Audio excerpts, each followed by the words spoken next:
Hello everybody! Today we show you how to make Chinese barbecue sauce. It's perfect to go with ribs or belly pork.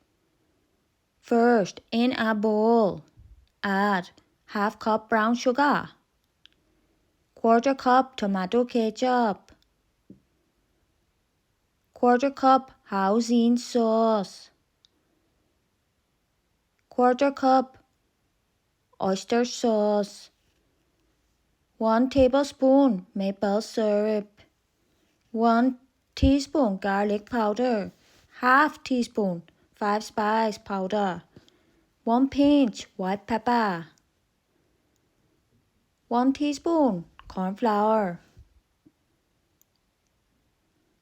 Now half cup cold water.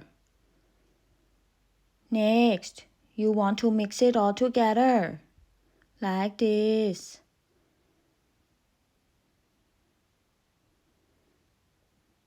Add in half teaspoon of red food color, food dye. Now heat your wok until very hot and pour in your mixture. Now this is very important.